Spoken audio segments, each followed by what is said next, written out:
तो बजेट रे अर्थमंत्री घोषणा 1 कोटी युववर्ग को प्रति मासरे दिज्व 5,000 टंका भत्ता। तेबे युवक मानक मिल भत्ता तो केमिति मिल भत्ता टंका तो कौन करने को पड़ो संपूर्ण डिटेल्स मु अपडेट मुझे वीडियो माध्यम देदेवि। तेज चलते देखी ना प्रत्येक युव मानक मासक 5,000 टंका भत्ता मिले तो केमिति कौन रही प्रोसेस मुझे डिटेल्स बतई दूसरी। तेज भिडियोटी संपूर्ण देखो आपने बुझीपारे। तेज चलते भिडियोटी आरंभ करवा।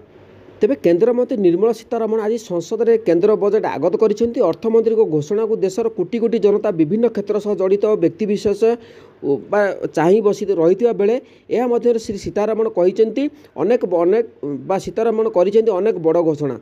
चलित बजेट रे अर्थमंत्री आगामी किछि वर्ष पाई गुरुत्व दे रोजगार दक्षता एमएसएमई और मध्य वर्ग उपर ध्यान केन्द्रित करिसेंती। तेबे सबुठारो बड़ प्रश्न उठुची जे युवक मानकू जो भत्ता टंका मिलिबो 5,000 टंका ता केमिति मिलिबो। तेबे संपूर्ण भिडियोटी आपण माने देखंतु निश्चित भाव में बुझी पारिबे।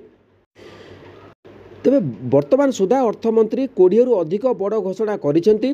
बजेट रे अर्थमंत्री युववर्ग पई एक बड़ घोषणा करछंती। 1 कोटी युवक को मासिक 5,000 टंका लेखाएं भत्ता मिलिबो। देशर टॉप कंपनी माने एही युवक मानकू प्रशिक्षण प्रदान करिवे। प्रधानमंत्री इंटर्नशिप योजना अधीन युववर्ग को 12 मास इंटर्नशिप सुजोग प्रदान करा जिवो। देशर टॉप कंपनी माने आगामी 5 वर्ष 1 कोटी युववर्ग को ट्रेनिंग प्रदान करेंगे।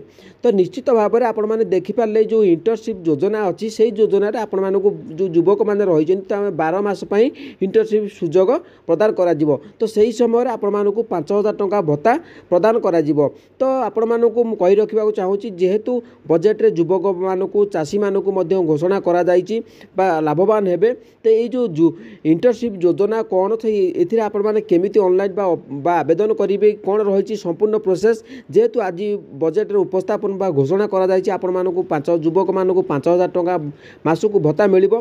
तो या ऊपर मु वीडियो नहीं आसीबी। तो आज जहाँ भी अपडेट आसुची मु तुरंत आपण मानक सहित शेयर करूची। नेक्स्ट वीडियो रे आपण माने जो इंटर्नशिप योजना रे युवक माने केमिति बा ट्रेनिंग पाइबे तो कौन एथिरे पूरा संपूर्ण गाइडलाइन अच्छी तो मु आपण माने डिटेल्स अपडेट देदेवी। तो जहाँ भी अपडेट आसूँ मुझे तुरंत आपण सहित शेयर करुँच। जदि अपडेट आपण भल लगे तो चैनल को सब्सक्राइब करूँ आ लाइक करूँ सांगसाथी मानक शेयर करूँ।